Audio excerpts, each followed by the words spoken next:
ዛሬ ግን የምንማረው እላይዋ ላይ ያሉ ሰባቱ መብራቶች ምንድናቸው የሚለውን ነው። እግዚአብሔር መንፈስ ቅዱስ ምስጢሩን ጥበቡን በሁላችንም ይግለጥልን።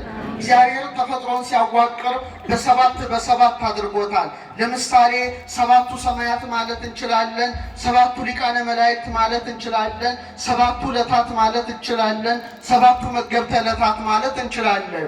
ሰው ማለት ቅሉ ሰባት ማለት ነው። እሳት አለው፣ ውሃ አለው፣ ነፋስ አለው፣ መሬት አለው፣ ልብ አለው፣ ቃል አለው፣ እስትንፋስ ነው።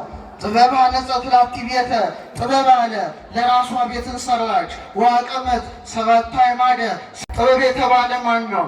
እግዚአብሔር ነው። ሰባት ቤት የተባለ ማን ነው? ዓለም ነው። ሰባቱ ምሰሶች የተባሉ ምንድን ናቸው? ሰባቱ ዕለታት ናቸው። በሁለተኛው ምስጢር ግን ጥበብ የተባለ ማን ነው? እግዚአብሔር ነው። ቤት የተባልን ማንን? እኛ ማደሪያዎቹ ነን። ሰባት የተባሉ ምንድን ናቸው?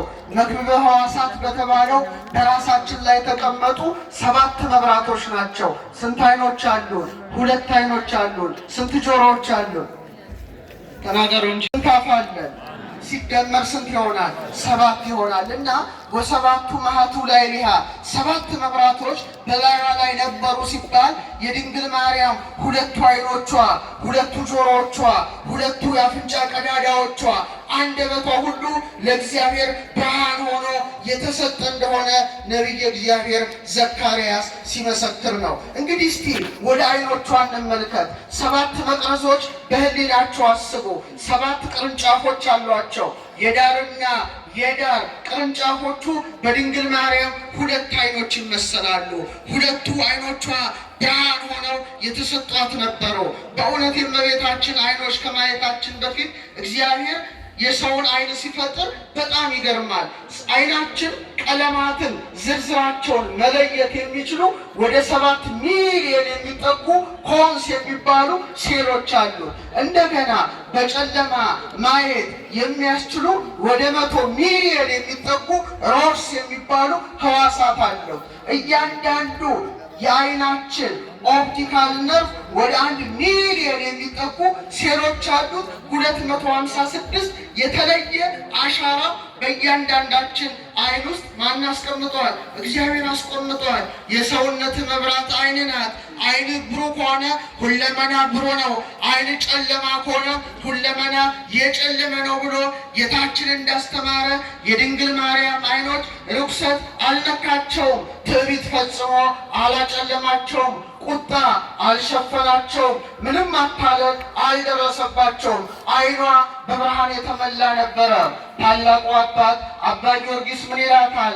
አልቦ ዘይበርህ እምጸዳለ አይንኪ ኢቤዝያን በለብል በገጸ ሰማይ፣ በሰማይ ፊት የሚንቦገቦግ ኮከብም ቢሆን ከአይንሽ ይልቅ አያበራም። ወይ ባህሪ ዘያንጸባርቅ ዲበረሸ ነገሥት በነገስታት ራስ ላይ ያለው የወርቅ ዘውድ የዕንቁ ዘውድ ያንጸባርቃል፣ የአንቺ አይን ግን የተለየ ነው በማለት የድንግል ማርያምን አይኖች ያደንቃል። ክብር ለእመቤታችን አይኖች። ኃጢአትን ተመለከቱ። ሁለቱ መብራቶቿ አብርተው ታዩ።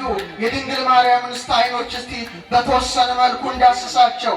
ዛሬ ቤተ መቅደሷ ወደ ቤተ መቅደስ በገባችበት ጊዜ ለ12 ዓመት የድንግል ማርያም አይኖች ምንን ተመለከቱ? መጻሕፍተ ብሉያትን ተመለከቱ። የኢሳይያስን ትንቢት አነበቡ። ድንግል ትጸንስ ወትወልድ ወልደ፣ ድንግል ትጸንሳለች ወንድ ልጅም ትወልዳለች የሚለውን ባነበቡ ጊዜ ብሩሃት የሆኑ አይኖቿ ከጊዜዋ ጊዜ ደርሼ ወጥቼ ወርጄ ባገለገልኩ ብላ ተመኘች። የድንግል ማርያም አይኖች ምን ተመለከቱ? ፋኑኤልን ተመለከቱ። ሰማያዊውን ህብስት ተመለከቱ። ሰማያዊውን መጠጥ ተመለከቱ። የሔዋን አይኖች ምኖችን ተመለከቱ? የተከለከለውን ዕፀ በለስን ተመለከቱ። አካለ ከይሲ ማደሪያ ልሳነ ከይሲ መናገሪያ ያደረገውን እባቡን ተመለከቱ። ክፉን ተመለከቱ። የድንግል ማርያም አይኖች ግን ገብርኤልን ተመለከቱ። ክብር ለዓይኖቿ። አዎ የእመቤታችን አይን የተለየ አይን ነው። ወደ ቤተልሔም እስቲ ልውሰዳችሁ። የድንግል ማርያም አይኖች ለመጀመሪያ ጊዜ ማንን ተመለከቱ? ሥጋን የተዋሃደውን አካላዊ ቃልን ተመለከቱ። ክብር ለዓይኖቿ። ብሩሃት ለሆኑ አይኖቿ አምላክ ግን ለመጀመሪያ ጊዜ ያዩት አይኖች የማን አይኖች ናቸው? ንገሩኝ እስቲ። የድንግል ማርያም አይኖች ናቸው። ለዚህ ነው ሊቁ ምን አለ? እግዚአብሔር አለ አይኑ ሲገልጥ የተመለከታት። እሱም ሰው በሆነ ጊዜ ለመጀመሪያ ጊዜ ያየው ማንን ነው? እናቱን ነበረ። ልጅ በተወለደ ጊዜ ለመጀመሪያ ጊዜ የእናቱን አይኖቿን እንዲመለከት አደም አካላዊ ቃል ለመጀመሪያ ጊዜ በእውነት የእናቱን አይኖች ተመለከተ። ክብር ለአይኖቿ ይሁን። በእውነት ክብር ለአይኖቿ ይሁን። አሁን የእመቤታችን አይኖች የተለዩ ናቸው። ኪሩቤልና ሱራፌል ፊቱን ላለማየት በክልኤቱ ክነፊሆሙ ይከድኑ ገጾሙ፣ በሁለት ክንፋቸው ፊታቸውን ሸፍነው በሁለት ክንፋቸው እግራቸውን ሸፍነው ሁለት ክንፋቸውን ወዲያና ወዲያ አድርገው ይታያሉ። ፊትን ማየት አይቻልንም ሲሉ ኢሳይያስ እንደተመለከታቸው በምዕራፍ 6 ላይ አው የልብሱን ዘርፍ አለ መቅደሱን ሸፍኖት ነበረ። ኢሳይያስ የተመለከታቸው ሱራፌልና ኪሩቤል በፍርሃትና በመንቀጥቀጥ ሲመለከቱት፣ ድንግል ማርያም ግን በጀርባዋ አዝላ በክንዷ ታቅፋ በፍቅር አይኖቿ ልጇን ተመለከተች። ከዚህ የበለጠ አይን የለም። ክብር ይግባል። ለብዙሃን ተመልክቶ አይናቸው ብዙዎች የሆኑ ሱራፌል እንኳን በእውነት ማየት ተስኗቸው በክንፋቸው ፊታቸውን ሲጋረዱ፣ ድንግል ማርያም ግን በሁለት አይኖቿ ኪሩቤል በፍርሃት በረአድ የሚንቀጠቀጡለትን ጌታ ተመለከተችው። አይኗ የተለየ ነው። አይንሽ አለ እንደ መላ የውሃ ኩሬ ነው ይላል ጽሬቱን ታላቁ አባት ሰሎሞን ሲመሰክር። አመስግኗትችን እናት በእውነት የድንግል ማርያም አይኖች ያሳዝናሉ።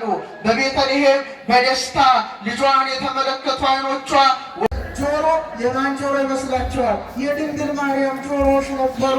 ቅዱስ ገብርኤል መጥቶ አበሰራት። ጸጋን የተመላሽ ደስተኛይቱ ደስ ይበልሽ እግዚአብሔር ከአንቺ ጋር ነው በማለት በእውነት እግዚአብሔር ወልድን በሕቱም ድንግልና ጸንሳ እንደምትወልድ በክብረ መንፈስ ቅዱስ ማን አበሰራት?